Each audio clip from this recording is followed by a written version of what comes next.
Hey, what's up YouTube? Welcome to Pork Chop Fabrication, where I'm going to show you how to install these DRT frame chop relocation brackets on your Toyota.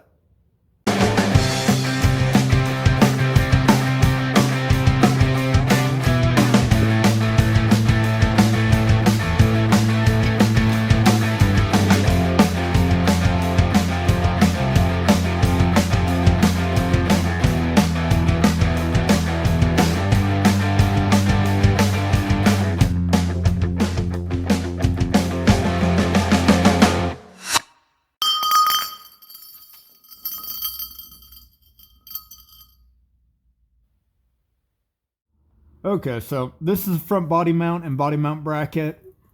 This is what we're going to be completely replacing with these DRT brackets and energy bushings. They're a lot smaller, as you can see. The footprint's a lot tinier. So a lot of people do a body mount chop on these for bigger tires. We're running, I believe, 31s or 32s right now, all trains, and we're having no problem with the contact patch right now. But in the future, we're jumping up to 37s, so I'm worried about it hitting this. Even though we're running long travel and the offset's going to be pushed out, it still may make contact with this. So instead of just plating it, we're going to replace it with this bracket, cut this completely off. In addition, for the tire clearance, our rock sliders we just made in the previous video, they come in contact with the front of these. So I already trimmed this off, and instead of just plating it back over, I'm gonna whack this whole thing off, weld these on, and we should have plenty of clearance for the sliders as well as the new tires. The install process for these brackets is pretty straightforward. Cut off the old and weld on the new. DRT includes detailed instructions with these brackets, complete with photos on how to install. So let's get to it.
Just a quick blast with some primer and paint, and that's pretty much the install. All that's left is to install the bushings and run the nut down on the bolt.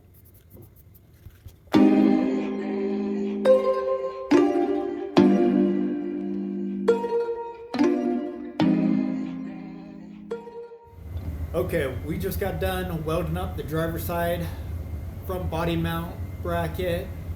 Really happy with how it came out. For the driver's side, I actually ended up removing the front driver wheel and tire. Just provided a lot more clearance room with the cutoff wheel and grinder, and allowed me to get in there with the welder easier instead of having the big old wheel and tire in place. Pretty much the same process as the passenger side, which I showed you on video. Just chop off, fit the new one, tack, weld in place.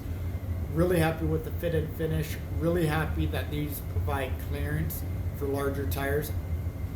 I'm sure the frame chop modification would be sufficient for 35s if I was going that route, but stepping up to 37s, I want as much room as possible.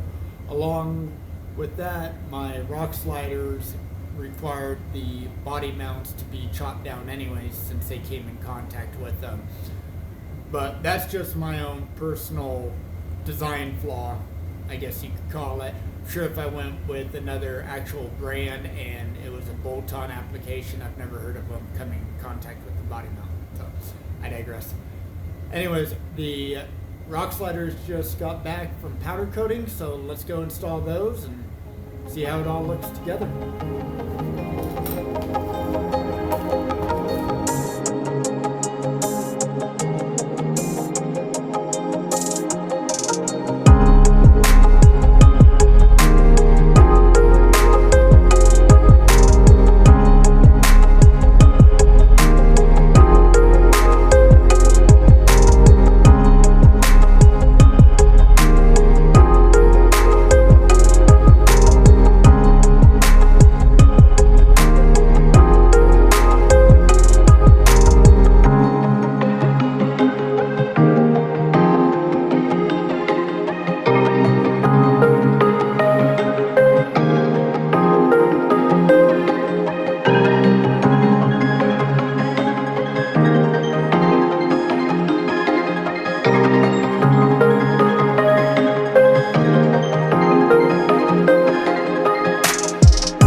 Sliders welded on, and they just look phenomenal.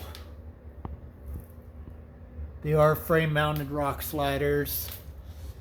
You can see they stick out, but not too much, just enough. And then once we get our bigger tires on, it'll look even more fitting. But I didn't want something so big and sticking out of the way and just look disproportioned. And we got the body mount chop right there, and you can see how much room between the tire and the body mount we have now.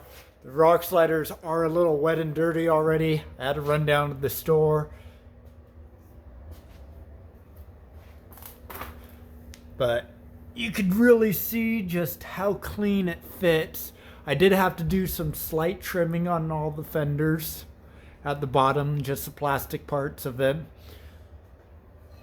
So yeah, I think they look good, especially with the new body mounts from DRT.